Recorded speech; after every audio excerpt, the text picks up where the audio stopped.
बिस्मिल्लाहिर्रहमानिर्रहीम अस्सलाम वालेकुम। How are you students, I hope you'd be fine. Last lesson of the afternoon, इसके अंदर हमने एक्सरसाइज ए एक्सरसाइज बी तक सारी चीज़ें कर ली हैं जो इस लेसन से रिलेटेड थी। ठीक है, लेसन से मुराद इस पोम से रिलेटेड थी। हमारे पास इसकी जितनी एक्सरसाइजेज थी वो कंप्लीट करने के बाद आज हम बात करेंगे एक्सरसाइज सी, जिसके अंदर हम थोड़ा सा ग्रामर का जो पोर्शन है उसको डिस्कस करेंगे और उसमें हम पढ़ने वाले हैं आज प्रेजेंट पार्टिसिपल।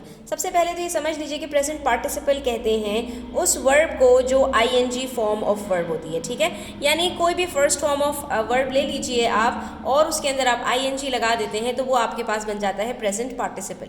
जैसा कि अब यहाँ पर हमारे पास एक स्टेंजा दिया है इन्होंने, so shall I take my last dear fuel of life to heap on my soul and kindle my will to a flame that shall consume their dross of indifference and take the toll of their insults and punishment। Basically इसके अंदर कोई भी present participle इन्होंने use नहीं किया है, ING form of verb use नहीं की है, लेकिन अगर इस स्टेंजा को प्रोज में लिखा जाता तो ये क्या होता, so shall I take my last dear fuel of life to heap on my soul, so shall I take and kindle my will to a flame that shall consume, and so shall I take their dross of indifference and take the toll of their insults and punishment।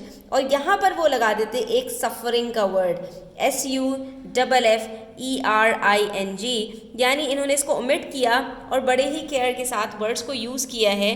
तो basically यहाँ पर इन्होंने suffering जो present participle है उसको omit किया हुआ है, जो कि प्रोज में इसका पार्ट बन जाता। तो बच्चों चीज़ों को आसान करते हैं और समझने की कोशिश करते हैं कि ये जो प्रेजेंट पार्टिसिपल है इसका मकसद क्या होता है। तो ये मल्टीटास्किंग है। इसका मकसद ये है कि ये हमारे पास जो प्रेजेंट पार्टिसिपल होता है कि सिर्फ एज अ वर्ब यूज़ नहीं होता, ये बहुत सारी चीज़ों में हमारे पास यूज़ होता है। लेकिन यहाँ पर मसला ये है कि हमें पता कैसे चलेगा कि ये प्रेजेंट पार्टिसिपल कब हमारा एडजेक्टिव फ्रेज बन जाएगा, कब हमारा ये सिर्फ एक एडजेक्टिव होगा, कब हमारे लिए ये एक जेरेंड बन जाएगा। जेरेंड किसको कहते हैं, एक ऐसा नाउन जो एज अ सब्जेक्ट काम करे। ठीक है, यानी कि आईएनजी फॉर्म ऑफ वर्ब आपका एज अ नाउन काम कर रहा हो, तो यही हमारा जो प्रेजेंट पार्टिसिपल है कभी ये एडजेक्टिव फ्रेज बन जाएगा, कभी ये एडवर्ब फ्रेज बन जाएगा, कभी ये सिर्फ वर्ब रहेगा और कभी ये जेरेंड भी बन जाएगा। तो हम थोड़ी सी टिप्स एंड ट्रिक्स के साथ समझने की कोशिश करेंगे स्टूडेंट्स, और ये जानेंगे कि कब हमारा ये प्रेजेंट पार्टिसिपल किस तरह से एक्ट करेगा। सबसे पहले यहाँ पर कुछ सेंटेंसेस देखते हैं और देखते हैं यहाँ पर प्रेजेंट पार्टिसिपल हमारे पास क्या कर रहा है। I saw a man he was singing in a field. यहाँ पर मैंने दो अलग अलग सेंटेंसेस लिखे जिसमें मैंने कहा पहले मैं सब्जेक्ट थी, आई वॉज सब्जेक्ट, और मैंने अपना यहाँ पर एक एक्ट को शो किया कि आई सॉ अ मैन। ठीक है, उसके बाद जो नेक्स्ट सेंटेंस था ना स्टूडेंट, उसके अंदर मैंने सब्जेक्ट किसको बना दिया, उस ऑब्जेक्ट को जो मेरे पास फर्स्ट सेंटेंस के अंदर मौजूद था। यानी सेकंड सेंटेंस मेरे पास जो फर्स्ट सेंटेंस में ऑब्जेक्ट था अब वो मेरे पास सब्जेक्ट बन गया है। ठीक है, और मैं अब उसके बारे में कुछ डिस्क्राइब कर रही हूँ कि he was singing in a field. दो बिल्कुल अलग अलग सेंटेंस हैं। एक सेंटेंस में मैंने एक ऑब्जेक्ट जिक्र किया और दूसरा सेंटेंस उस ऑब्जेक्ट से रिलेटेड मैंने जिक्र कर दिया। तो जब भी इस तरह के दो सेंटेंसेस आपके पास आए कि जिसमें पहले सेंटेंस में कोई ऑब्जेक्ट हो और दूसरे सेंटेंस में उस ऑब्जेक्ट से रिलेटेड कोई बात हो, तो यहाँ पर जो हमारे पास सब्जेक्ट होता है हम इसको ओमिट कर देते हैं और सिर्फ हमारे पास जो प्रेजेंट पार्टिसिपल होता है वहाँ से ऑनवर्ड्स अपने सेंटेंस को पहले वाले सेंटेंस के साथ कनेक्ट कर देते हैं। कैसे, I saw a man singing in a field, ये मेरे पास कंप्लीट सेंटेंस हो गया। बात को लंबा करने के बजाय मैंने उसको शॉर्ट किया और मैंने अपनी पूरी बात एक ही सेंटेंस में कह दी। I saw a man, मैंने एक आदमी देखा, singing in a field, जो फील्ड में गाना गा रहा था, जो मैदान में गाना गा रहा था।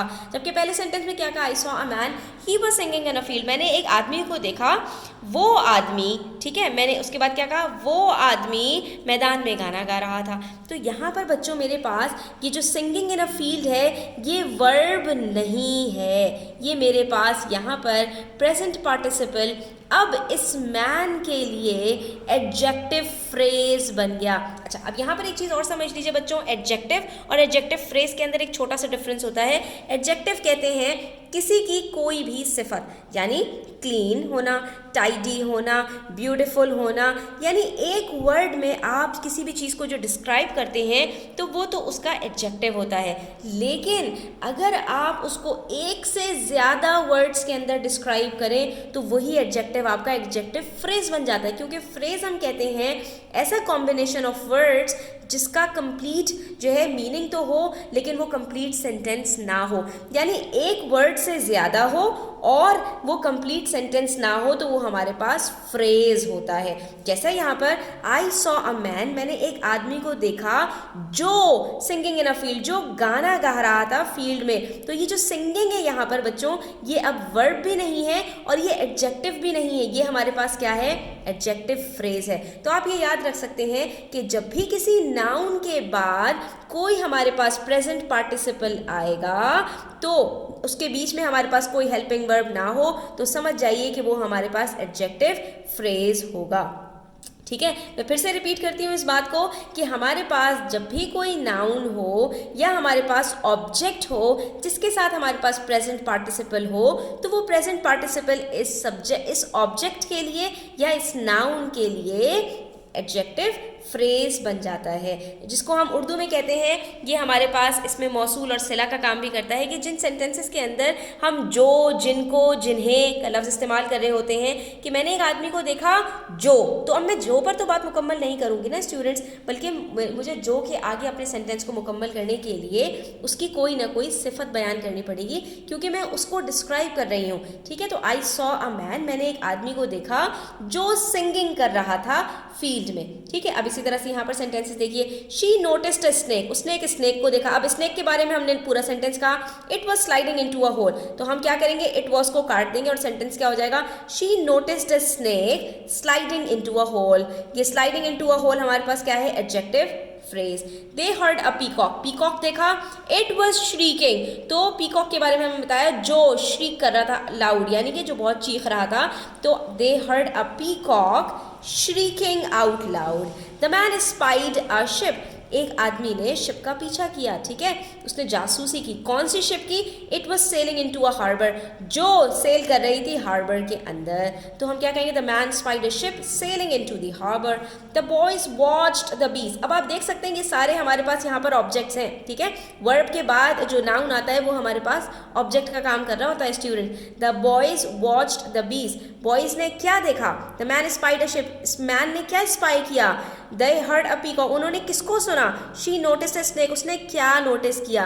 तो ये जो क्या वाली चीज़ होती है ना वर्ब के बाद, ये हमारे पास ऑब्जेक्ट का काम कर रही होती है। अब इस ऑब्जेक्ट को डिस्क्राइब करने के लिए जब हम कोई भी प्रेजेंट पार्टिसिपल लेकर आते हैं तो वो एडजेक्टिव फ्रेज बन जाता है। तो द बॉयज वॉच्ड द बीज फ्लाइंग इनटू द हाइव। ठीक है, तो ये देखा आपने, यहाँ पर आपने बड़ी आसानी से सीख लिया कि हमारे पास प्रेजेंट पार्टिसिपल कब एडजेक्टिव फ्रेज बनेगा। तो एक और सेंटेंस देखिए, I watched the baby, baby क्या है, ऑब्जेक्ट है, लाफिंग ऑन द स्विंग, कि वो बेबी क्या कर रही थी, आई वॉच्ड द बेबी, मैंने उस बच्चे को देखा जो है वो स्विंग के ऊपर लाफिंग कर रहा था, जो झूले पर हंस रहा था, खेल रहा था।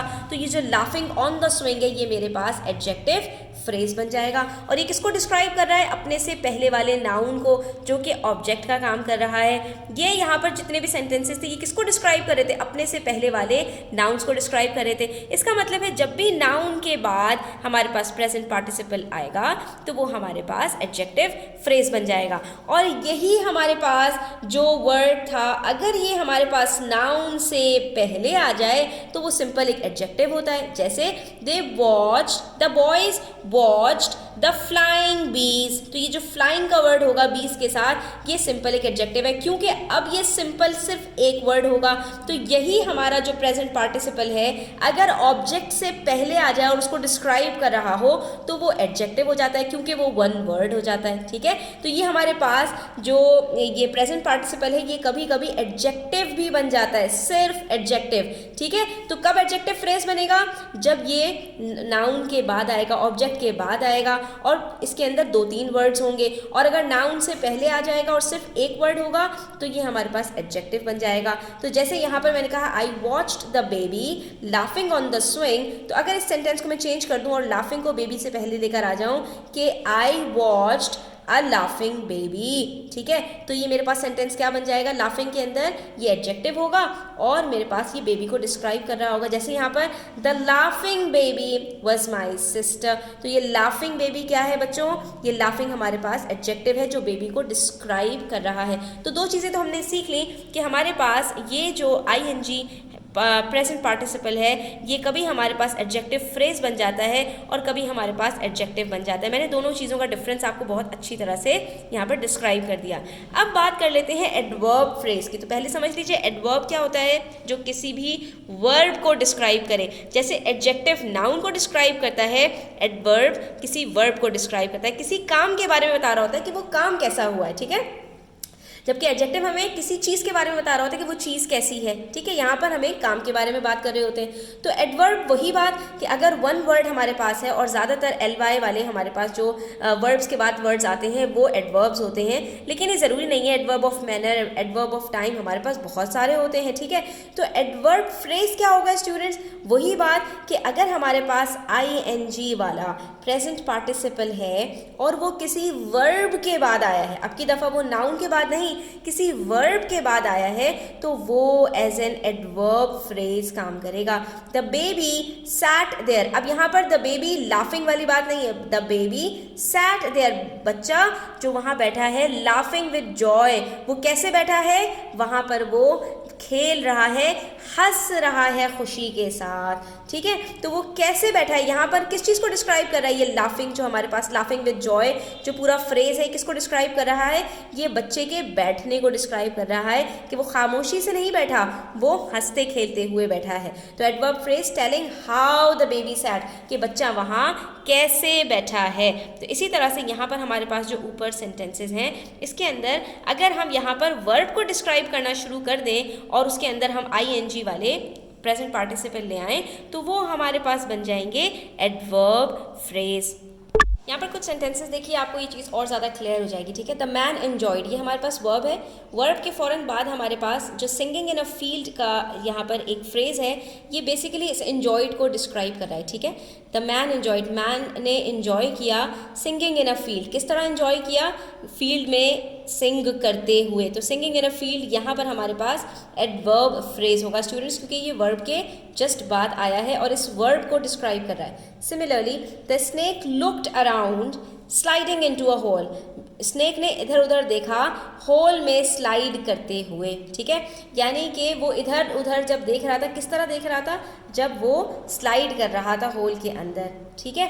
तो यहाँ पर हमारे पास ये जो लुक्ड अराउंड वर्ब है इसको कौन डिस्क्राइब कर रहा है, इसको sliding into a hole describe कर रहा है। द मैन वेटेड देयर, आदमी ने वहाँ पर वेट किया, spying a ship secretly, ship को सीक्रेटली स्पाई करते हुए। तो वेटेड हमारे पास ये क्या है, वर्ब है और इस वर्ब को कौन डिस्क्राइब कर रहा है, स्पाइंग अ शिप सीक्रेटली, ठीक है। उसके बाद द बीज शोड डिसिप्लिन, बीज ने डिसिप्लिन शो किया flying into the hive, hive में फ्लाई करते हुए, यानी उन्होंने किस तरह शो किया, जब वो हाइव में फ्लाई करते हुए जा रहे थे तो तब उन्होंने डिसिप्लिन को शो किया। तो यहाँ पर तक तो हमने अच्छी तरह ये बातें समझ ली स्टूडेंट्स कि कब हम किसी भी प्रेजेंट पार्टिसिपल को as an adjective phrase use करेंगे और कब उसी को एज एन एडजेक्टिव यूज़ करेंगे। उसके बाद हमने बात की कि हम इसको एडवर्ब फ्रेज के तौर पर भी यूज़ कर सकते हैं, ठीक है। सिर्फ डिफरेंस हमारे पास किस चीज़ का है कि वो डिस्क्राइब किसको कर रहा है।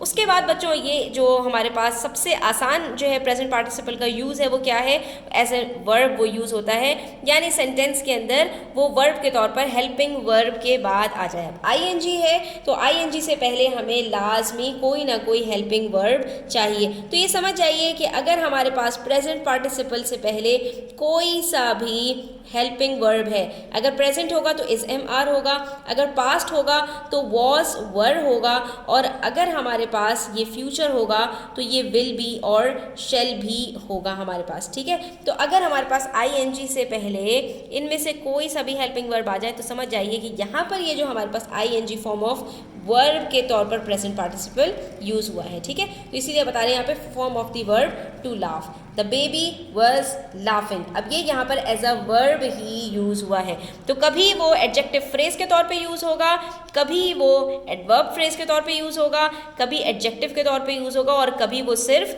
वर्ब के तौर पर ही यूज होगा जिसके लिए उसको बनाया गया है। यहाँ पर बच्चों मैं एक चीज़ और ऐड कर दूँ, आपकी बुक के अंदर ये चीज़ नहीं है लेकिन आपको काम आएगी कि हम प्रेजेंट पार्टिसिपल को एज अ जेरेंड्स भी यूज़ करते हैं। जेरेंड्स का मतलब क्या है, as a subject of a sentence use करते हैं, यानी कि हम उसी के बारे में कुछ डिस्क्राइब कर रहे हो और सेंटेंस को स्टार्ट हम किसी प्रेजेंट पार्टिसिपल से जब करते हैं तो वो जेरेंड बन जाता है। जैसे cooking good food is an art. अब यहाँ पर कुकिंग हमारे पास एज अ सब्जेक्ट है, ठीक है।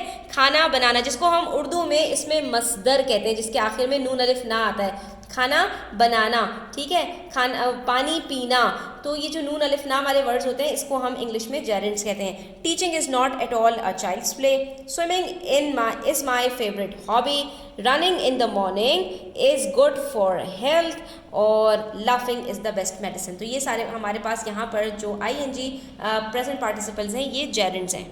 अब यहाँ पर दो इंपॉर्टेंट चीज़ें स्टूडेंट्स हमारी बाकी रह गई हैं, उसको भी हम डिस्कस कर लेते हैं कि प्रेजेंट पार्टिसिपल को यूज़ करते हुए अक्सर दो कॉमन मिस्टेक्स होती हैं। वो कॉमन मिस्टेक्स क्या हैं, क्योंकि जाहिर सी बात है इनके मल्टीपर्पसेस हैं, तो हम जब इसको यूज़ कर रहे हैं एज अ वर्ब तो हमें उससे पहले लाजमी उससे कोई ना कोई हेल्पिंग वर्ब लगाना होगा। जैसे यहाँ पर हमारे पास एक सेंटेंस है, boys wasting time in the corridor and coming late to class. अब यहाँ पर वेस्टिंग टाइम से पहले अगर हमने इज, एम, आर या वॉज वर्ब वगैरह नहीं लगाया तो ये जो वेस्टिंग टाइम है ये क्यों के नाउन के जस्ट बाद आ रहा है, तो ये wasting time in the corridor हमारे पास फ्रेज बन जाएगा, और जब नाउन के बाद हमारे पास ये फ्रेज आता है ing के साथ, तो हमने पढ़ लिया था ये कौन सा फ्रेज होता है, एडजेक्टिव फ्रेज। अब देखिए सेंटेंस के अंदर मीनिंग में क्या डिफरेंस आएगा, the boys wasting time in the corridor, इसका मतलब होगा बच्चे जो अपना टाइम कॉरिडोर में वेस्ट कर रहे हैं, and coming late to class, और क्लास में लेट आ रहे हैं, ठीक है। सेंटेंस गौर से देखिए, इसके मीनिंग क्या है, वो बच्चे जो कॉरिडोर में टाइम वेस्ट कर रहे हैं और क्लास में लेट आ रहे हैं। तो यहाँ पर हमारी बात ही मुकम्मल नहीं हुई, हमें यहाँ पर एक कंप्लीट वर्ब मिला ही नहीं। कंप्लीट वर्ब कब मिलता, जब हम यहाँ पर इज, एम, आर कुछ लगा देते, जैसे the boys are wasting time in the corridor. अब ये जो वेस्टिंग टाइम है ये हमारे पास एज अ वर्ब एक्ट करता, क्योंकि इससे पहले हमारे पास यहाँ पर एक प्रॉपर हेल्पिंग वर्ब आ जाता।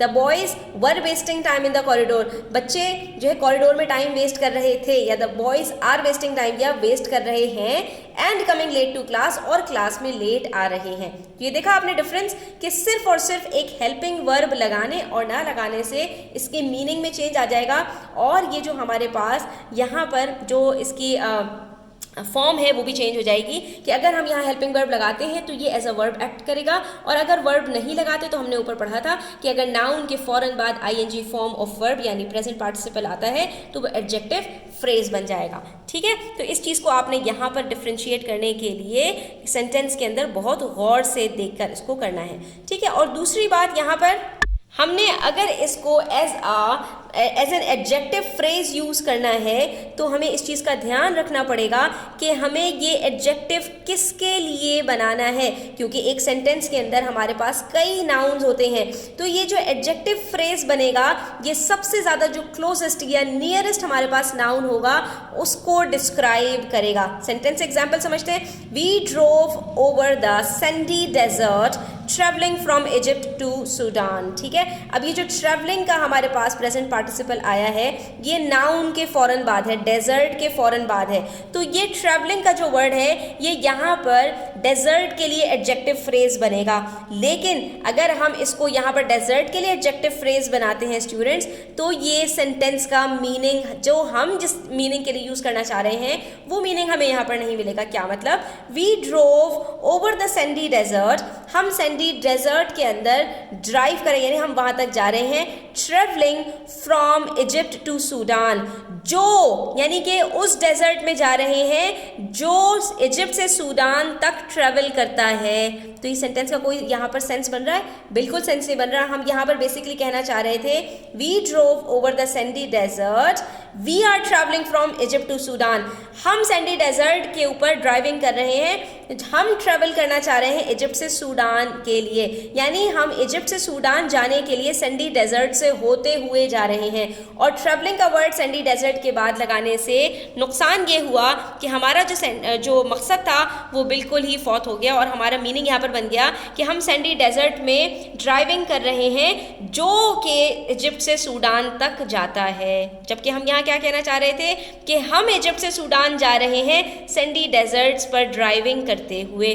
तो इस सेंटेंस को सही करने के लिए हमें क्या करना पड़ेगा? हमें इसका पूरा जो है वो फ्रेज चेंज करना पड़ेगा। हम कहेंगे while travelling from Egypt to Sudan we drove over the sandy desert. ठीक है, इजिप्ट से सूडान जाते हुए, ट्रैवल करते हुए हम सैंडी डेजर्ट से गुजरते हुए जा रहे हैं।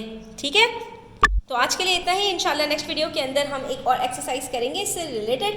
तो अगर वीडियो अच्छी लगी हो लाइक कीजिएगा, अपने फ्रेंड्स के साथ शेयर कीजिएगा। चैनल सब्सक्राइब नहीं किया तो सब्सक्राइब कर लीजिए, बेल आइकन प्रेस कर दीजिए ताकि मेरी मज़ीद आने वाली वीडियोज़ का नोटिफिकेशन आप तक पहुँच जाए। और इससे आपका कुछ नहीं जाता लेकिन हमें बहुत फ़ायदा हो जाता है। तो प्लीज़ इस चीज़ का ख्याल रखा कीजिए, अपना ध्यान रखिएगा, ख्याल रखिएगा। अल्लाह हाफ़िज़।